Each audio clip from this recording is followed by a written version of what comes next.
దేవుని పరిశుద్ధ నామానికి మహిమ కలుగునుగాక. ప్రభువునందు మిక్కిలి ప్రియులారా, ప్రభు అయిన యేసుక్రీస్తు నామములో ఇక్కడ కూడి ఉన్న దేవుని బిడ్డలైన మీకు అందరికీ కూడా హృదయపూర్వకమైన ప్రేమ వందనాలు. అలాగే విశ్వాస వాక్కు అనే ఆధ్యాత్మిక కార్యక్రమాన్ని వీక్షించుచున్నటువంటి మా శ్రోతలైన మీకందరికీ కూడా హృదయపూర్వకమైన వందనాలు. ఎలా ఉన్నారు? బాగున్నారా?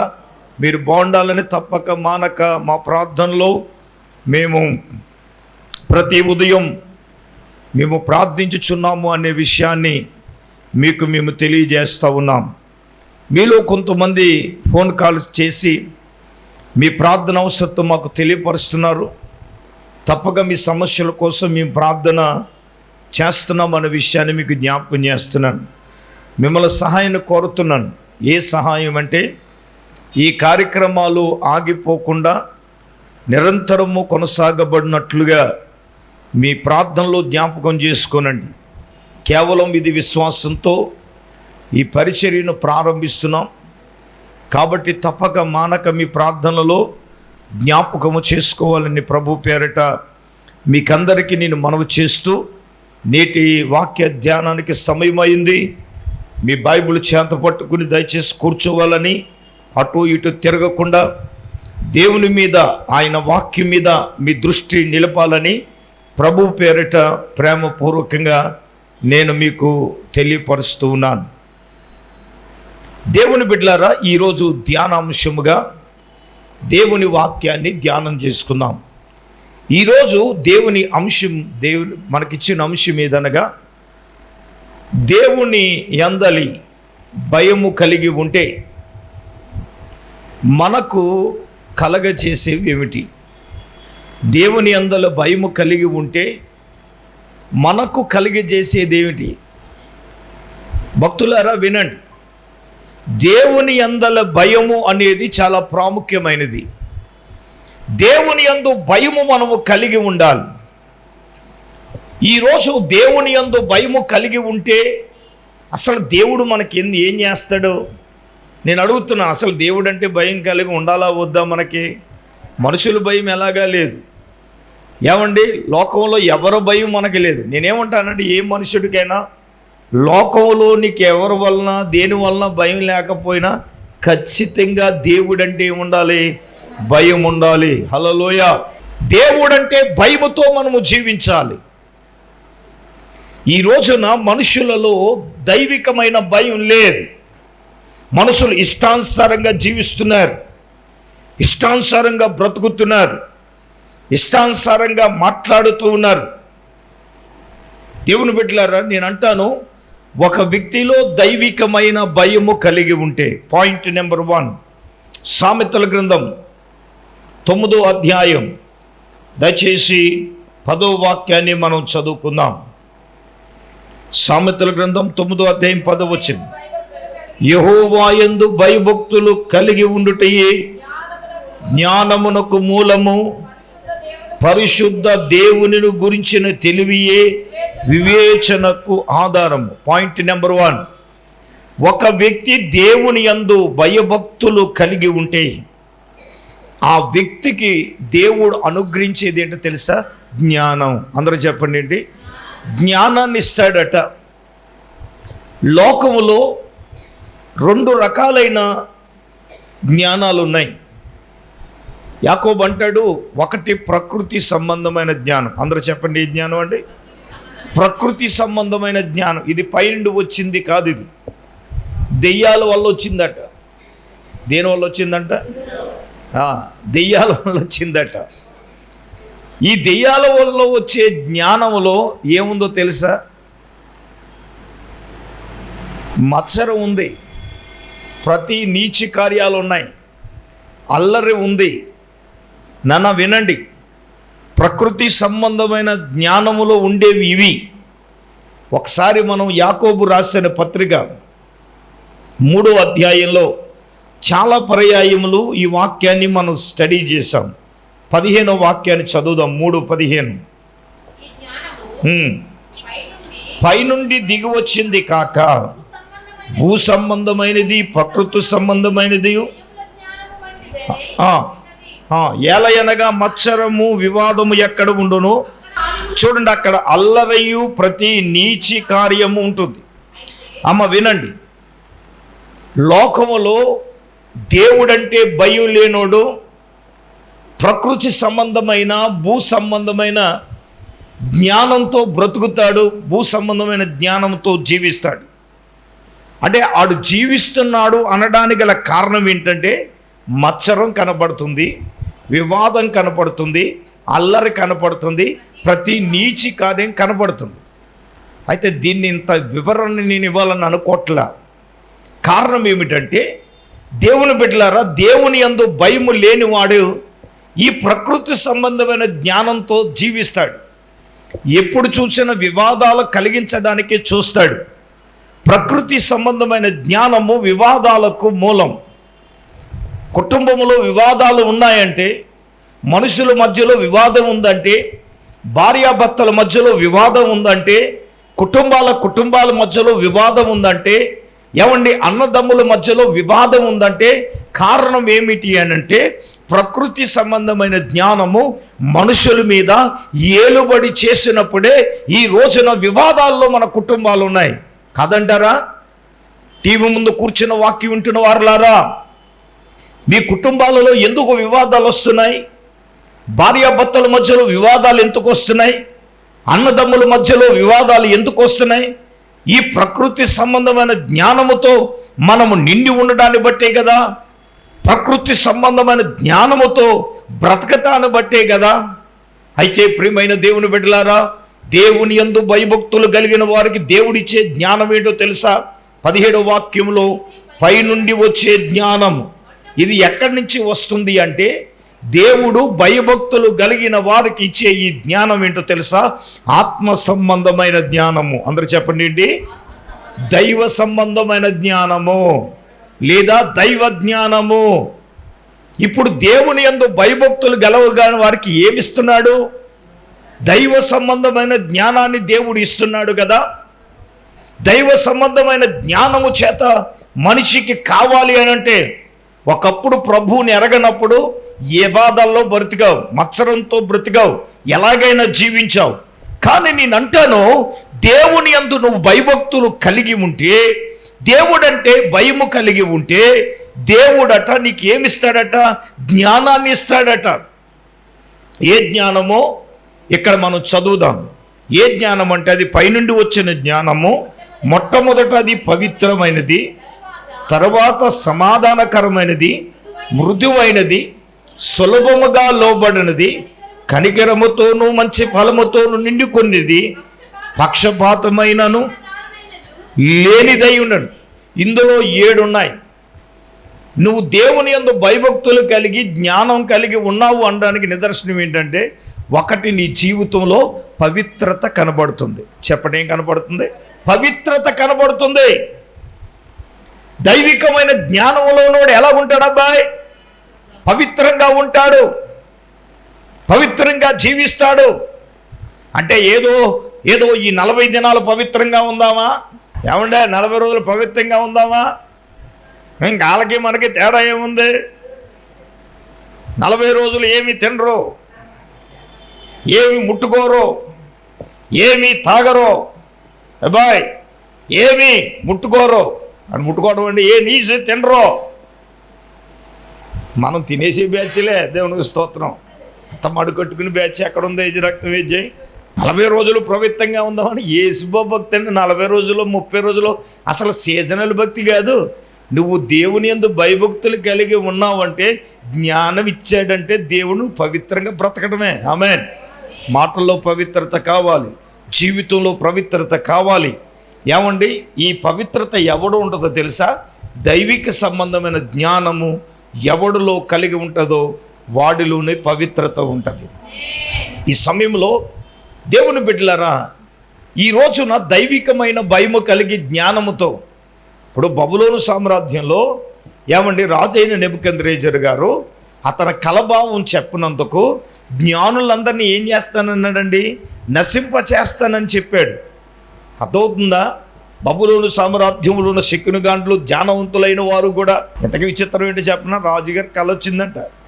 మర్చిపోయారట.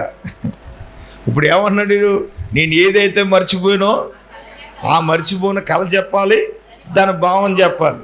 వీళ్ళు అంటున్నారు కళ ఏదో చెప్తే దాని భావం చెప్తాం అన్నాడు. రాజుగారు అని నేను మర్చిపోయాను మీరు చెప్పాలి. ఇదేం తరకాజు? ఒరే, మీరు గనక నేను మర్చిపోయిన నా కళను కనుక చెప్పకపోతే, దాని భావాన్ని కనుక చెప్పకపోతే మిమ్మల్ని ఏం చేస్తాను, నేను చంపేస్తాను అన్నాడు రక్తమేజయం. మరి ఆ జ్ఞానులతో పాటుగా ఎవరున్నారంటే దానియేలు, షడ్రకు, మేషకు, అబేద్నెగో గారు ఉన్నారు. ఈ వార్త దానియేలు గారికి తెలిసింది. వెంటనే అక్కడ ఉన్న అధిపతి దగ్గరికి వెళ్ళాడు. అయ్యా, మేము చెప్తాం కానీ మీరు మాకు కొద్ది టైం కావాలి. ఏం కావాలి? మాట్లాడండి అందరూ. టైం కావాలని చెప్పి సరే అని అంతే దానియేలు గారు వచ్చేసాడు. ఎవరితో చెప్పారు? ముగ్గురు చెప్తే వీళ్ళు నలుగురు కలిసి ఏం చేశారు తెలుసా? మోకరించి ప్రార్థన చేయడం మొదలుపెట్టారు. దేవునికి స్తోత్రం కలుగును. చెప్పండి హల్లెలూయా. నిజమే, మనకి ఏకైక మార్గం ఏంటంటే ప్రార్థనే. చచ్చిపోతాం పరిస్థితులు చచ్చిపోయేలాగా, కొంపలు ములిపోయేలాగా, శ్రమలు వస్తే, బాధలు వస్తే ఏం చేస్తామంటే మోకరించి అంగలార్చడం కన్నా, ప్రార్థన చేయడం కన్నా ఇంక వేరొక ఉత్తమమైన మార్గం ఏమీ లేదు. అంతేగాని బాబయ్య ఆ జ్ఞానులతో కూడా మమ్మల్ని చంపేస్తావా, నువ్వు నశింపజేస్తావా అని మనం ఏడితే అక్కడ ఏం పని అవ్వదు. వీళ్ళ ముగ్గురు ప్లస్ దానియేలు నలుగురు కలిసి ఏం చేశారు? ఆ రాత్రంతా ప్రార్థన చేశారు. గమనించండి. ఇప్పుడు వారు చేసిన ప్రార్థన దేవుడు ఆలకించిన దేవుడు. వాడు దైవిక జ్ఞానం కలిగిన వ్యక్తి కాబట్టి ఆ పరలోకమున్న దేవుడు రాజు కలిగిన కళను దానియేలుకు తెలియపరచగా దానియేలు గారు ఆ కళ చెప్పాడు. ఆ కళ యొక్క భావాన్ని చెప్పాడు. అందరూ చప్పట్లు కొట్టి దేవుని నామాన్ని గణపరిచి మహిమపడతారు. అప్పుడు దానియేలు అన్న మాట ఏంటో తెలుసా? ఇతడు దేవతల ఆత్మ కలిగిన జ్ఞానము కలిగిన వాడు అని స్టేట్మెంట్ ఇస్తాడు. ఎవరండి? రాజైన నెబుకద్నెజరు. నిజంగా నేను అంటాను, ఆ దైవికమైన జ్ఞానం దానియేలు కలిగి ఉన్నాడు కాబట్టి. చూడండి దానియేలును గురించి ఆయన అంటున్న మాట ఏమిటంటే, ఆ కలభావమును గురించి ఇప్పుడు దేవుడే ఈ జ్ఞానాన్ని, దైవికమైన జ్ఞానాన్ని దేవుడే దానియేలుకు ఇచ్చాడు కాబట్టి దానియేలు ఏం చేశాడు తెలుసా? ఆ కళన భావాన్ని చెప్పగలిగాడు.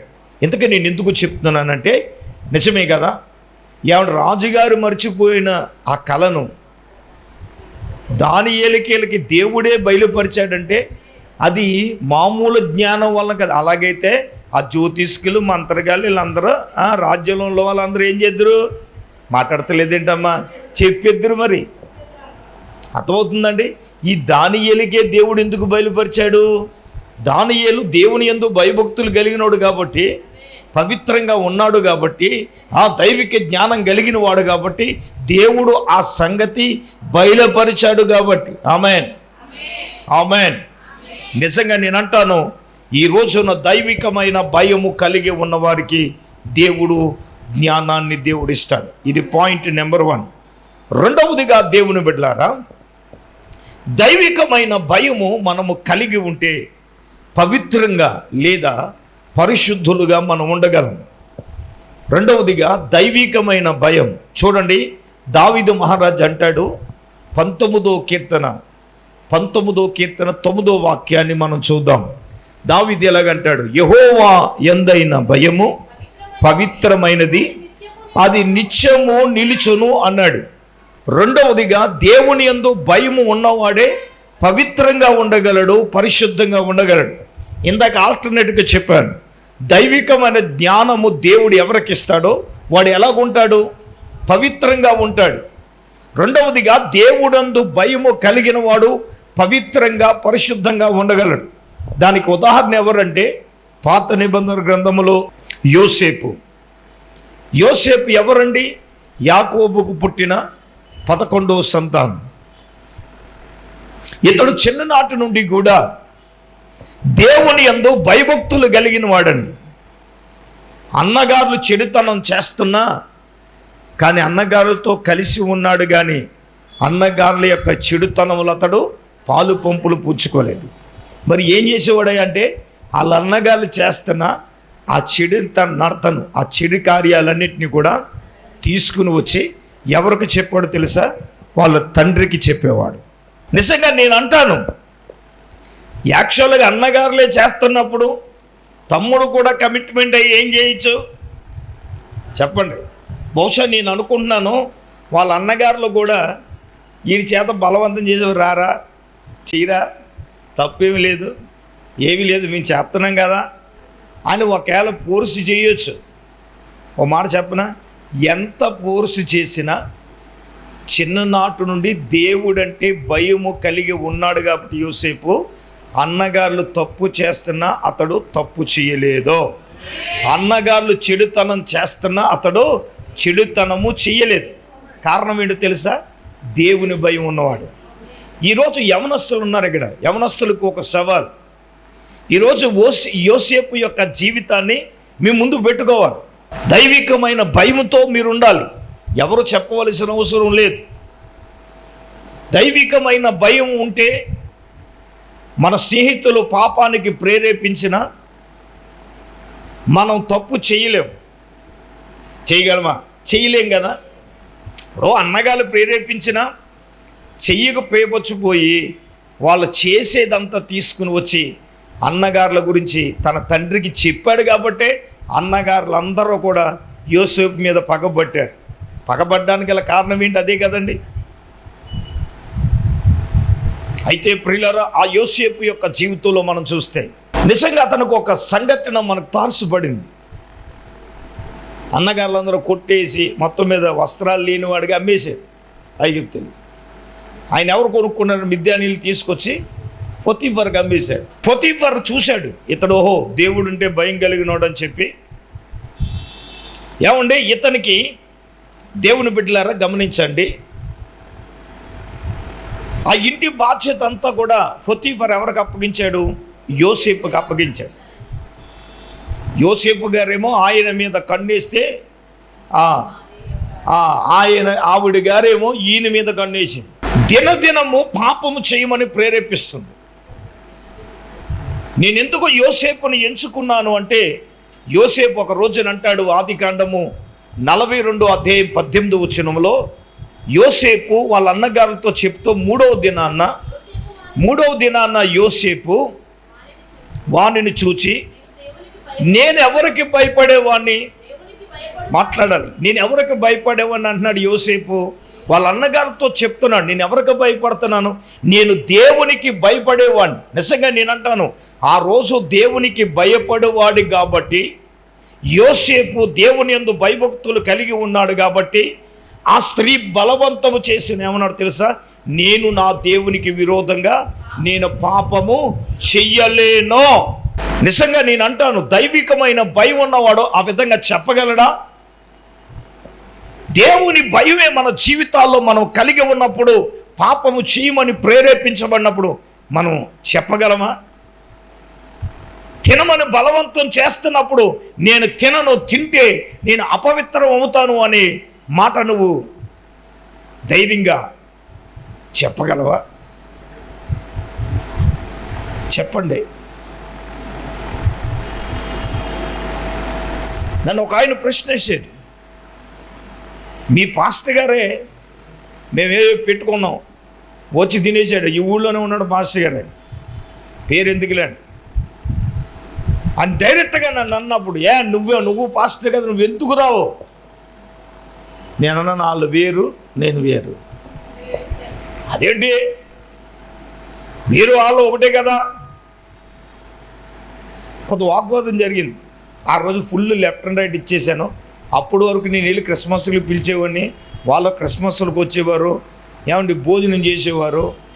ఏమండి ఎప్పుడైతే ఆ వాగ్వాదం జరిగిందో నేను క్రిస్మస్కి వాళ్ళని పిలవటం మానేశాను, వాళ్ళు మన దగ్గర రావటం మానేశారు. అది వేరే విషయం. ఎందుకో చెప్పనా, వాగ్వాదం జరిగింది. ఆ వాగ్వాదంలో నేను స్పెసిఫిక్గా చెప్పగలిగాను. మరి సేవకులైన వారికి నేనేం అనలేను. ఈరోజు నేను అంటాను, దేవుడు యందు భయభక్తులు కలిగిన వాడు యోసేపులాగా ధైర్యంగా నువ్వు చెప్పాలి కదా. పవిత్రతను పరిశుద్ధతను లోకానికి చాటి చెప్పన్నాడు. ప్రభులు వారే అన్నారు, లేవియాకాండం 20వ అధ్యాయం 26వ వచనములో, మీరు నాకు పరిశుద్ధులై ఉండవలెనని. యెహోవానగు నేను పరిశుద్ధుని గాని. తీయండి లేవియాకాండం 20వ అధ్యాయం 26వ వచనం. యెహోవానగు నేను పరిశుద్ధుని గనుక మీరు నా వారై ఉండునట్లు నేను ఎక్కడి నుంచి వేరు చేశాను? అన్యజనులలో నుండి. అన్యజనుల్లో నుంచి దేవుడు వేరు చేశాడంట. ఎందుకు వేరు చేశాడు అన్యజనుల్లో నుంచి? నువ్వు పరిశుద్ధంగా ఉండడానికి. మరి దేవుడు వేరు చేస్తానంటే నాన్న, మరి నేను వెళ్తానంటే నేనేం చేయగలను? నేను వెళ్తాను అంటే ఎవడు ఏం చేయగలడు? అందుకే దావీదు అంటాడు, యెహోవా యందైన భయము అది పవిత్రము. నేను యోసేపుని ఎందుకు ఎంచుకున్నానంటే యోసేపు జీవితంలో అతను అలాగ పవిత్రంగా ఉండగలిగాడు. దినదినము దినదినము దినదినము దినదినము ఆమె బలవంతము చేస్తా వచ్చినా సరే అపవిత్రతకు తన చోటు ఇవ్వలేదు. ఛాలెంజ్ విసురుతున్నాను నేను ఇక్కడ. విశ్వాసే, నీవు నీ జీవితంలో అది నీకు ఎదురైనప్పుడు నువ్వు సవాలుగా చెప్పగలవా? ఎస్ లార్డ్, నేను దేవుని యందు భయము కలిగి ఉన్నాను కాబట్టి సాలిడ్గా నేను పవిత్రంగా ఉండగలను, పరిశుద్ధంగా నేను ఉండగలను అని నీవు నేను మనం చెప్పగలిగే ధైర్యం మనకుందా? చూడండి, పౌలు కొరింథీయులకు రాసిన 2వ పత్రిక 7వ అధ్యాయం 1వ వచనములో ఆయన కొరింథీ సంఘానికి రాస్తూ ఈ విధంగా అన్నాడు. 2వ కొరింథీ 7వ అధ్యాయం 1వ వాక్యము. పిల్లారా, మనకు ఈ వాగ్దానం ఉన్నవి గనక చూడండి, దేవుని భయముతో పరిశుద్ధతను సంపూర్తి చేసుకొనుచు శరీరమునకును ఆత్మకు కలిగిన సమస్త కల్మషము నుండి మనలను పవిత్రముగా చేసుకుందాం. హల్లెలూయా. ఏంటంటే నాన్న, దేవుని భయముతో పరిశుద్ధతను ఏం చేయాలి? సంగమా, దేవుని భయముతో పరిశుద్ధతను సంపూర్తి చేయాలి. ఇంకా అన్నారు, శరీరానికి ఆత్మకు కలిగిన సమస్త కల్మషము నుండి మనలను పవిత్రంగా చేసుకోవాలి. దేనితో చేసుకోవాలి? దైవికమైన భయంతో మనం చేసుకోవాలి. దైవికమైన భయముతోనే పవిత్రంగా పరిశుద్ధంగా మనం ఉండగలం. ఆమేన్ చెప్పండి, ఆమేన్ చెప్పండి, ఆమేన్. దైవికమైన భయాన్ని మన జీవితంలో మనము కలిగి ఉన్నప్పుడే పరిశుద్ధతను మన జీవితంలో సంపూర్తి చేసుకోవాలి కదా. దేవుడు అదే మాట్లాడుతున్నాడు. 2 విషయాలు చెప్పాను. ఒకటి, దేవుని యందు భయము కలిగి ఉన్నప్పుడు జ్ఞానాన్ని కలుగజేస్తాం. 2, దేవుని యందు భయం ఉన్నప్పుడు పవిత్రంగా మనం ఉండగలం. 3వదిగా మనం చూసినప్పుడు దేవుని యందు భయము కలిగి ఉన్నప్పుడు మనలో సామెతల గ్రంథం 14వ అధ్యాయం 26వ వాక్యాన్ని చదువుదాం. సామెతల గ్రంథం 14వ అధ్యాయం 26. యెహోవా యందు భయభక్తులు కలిగి ఉండుట ఏం పుట్టించునండి? దేవుడంటే భయము మనలో ఉన్నప్పుడు మనకేమొస్తుంది అబ్బాయి? బహుధైర్యం. అందరూ చెప్పండి, పక్కలు షేక్ హ్యాండ్ చెప్పండి. యెహోవా యందు భయభక్తులు కలిగి బహుధైర్యం పుడుతుందని చెప్పండి. చెప్పండి అమ్మా. షేక్ హ్యాండ్ ఇచ్చారు కానీ ఆ మాటలో ధైర్యం మాత్రం ఎక్కడ కనపడతలేదు నాకు. ఆ ధైర్యం దావీదులో మనం చూస్తాం. ఒక రోజున అమాలేకీయులు దావీదు మీదకి, దావీదుతో కొంతమంది బయటికి వెళితే సడన్గా వచ్చి వాళ్ళ భార్యలను పిల్లల్ని ఏం చేస్తారు? బంధించి వాళ్ళు తీసుకెళ్ళిపోతారు. రాజ్యం అంతా చాలా చెదురుగా ఉంది. కాసేపటికి దావీదు గారు వచ్చారు. చూసేటప్పటికి మొత్తం రాజ్యం అంతా చల్లా చెదురుగా ఉంది. భార్య లేదు, పిల్లలు లేరు. ఎవరు తీసుకెళ్ళిపోయారంటే అమాలేకులు తీసుకెళ్ళిపోయారు. ఆ సమయంలో దావీదు గారికి దుఃఖం వచ్చేస్తుంది. ఏమవుతుందని దుఃఖం, ఏడుపు వచ్చేస్తుంది. ఆ సీన్లో ఎవరున్నా వస్తుంది దుఃఖం. భార్యలను బట్టి, పిల్లలను బట్టి ఆయన దుఃఖపడుతుంటే, వేదన పడుతూ. ఒకసారి చూద్దాం. 1 సమూయేలు గ్రంథం 30వ అధ్యాయం 4-5 వచనాలు చదువుదాం. ఏడ్చుటకు శక్తి లేకపోవుడు చేత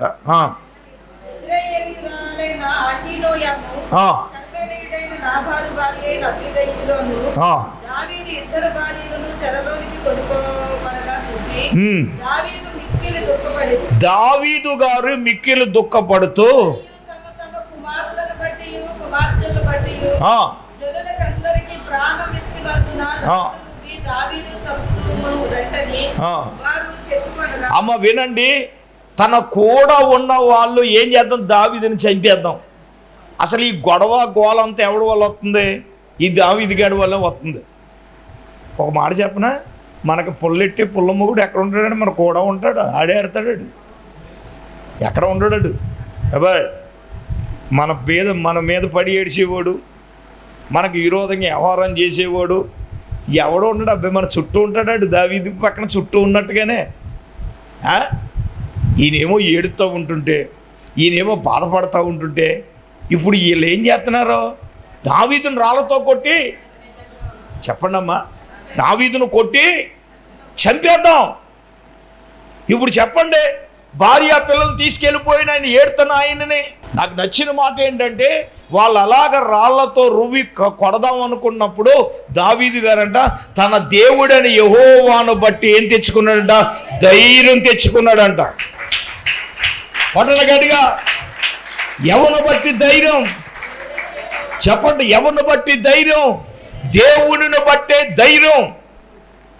ప్రతికూల పరిస్థితులు మన జీవితంలో మనకి ఎదురైనప్పుడు చాలామంది నేను ధైర్యం కోల్పోయానండి, ధైర్యం తెచ్చుకోలేకపోతానండి. సైతాన్ మాట తెచ్చే రక్తం వేజేయి. దేవుని బట్టి ఏం తెచ్చుకోవాలి? అందుకే సామెతల గ్రంథం 28వ అధ్యాయం 1వ వచనంలో ఏమన్నాడు? నీతిమంతుడంట సింహం వల్ల ఎలాగుంటాడంట? ధైర్యముగా ఉంటాడంట. ఎవరో 28 మొదటి వచనం ఏమండి? చదవండి.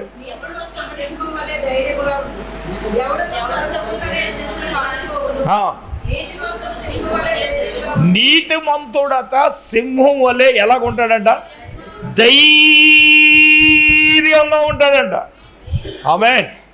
మనిషికి ఏం కావాలో తెలుసా? ధైర్యం. కరోనాకి ఆ ధైర్యం లేకే చాలామంది అవనస్తులు చచ్చిపోయారు తెలుసా? ధైర్యం ఉంది కాబట్టి నా అలాంటి బతికేశాడు. అంటే దేవుడిచ్చిన ధైర్యం లేండి అది. దేవునికి స్తోత్రం. ఊపిరాడగా ఆవేశం వచ్చేస్తుంటే బయటకు వచ్చి పడిపోయి నీకే స్తోత్రం ఏసే అంటే తిరిగేయండి. దేవునికి స్తోత్రం. ఆవేశం వచ్చినా సరే నీకే స్తోత్రం ఏసయ్యా, నీకే స్తోత్రం ఏసయ్యా. అవును, నిద్ర అట్టట్లేదు. ఓ పక్కనేమో భయంకరమైన దగ్గు, ఓ పక్కనేమో శ్వాస అట్టలేదు, మాట రావట్లేదు, ఊపిరాటలేదు. అసలు వెంటిలేటర్ మీదకి వెళ్ళిపోయే పని, ఆక్సిజన్ పెట్టుకోవాల్సిన పని అది. ఇంట్లో ఆక్సిజన్ ఎలాగొస్తుందండి?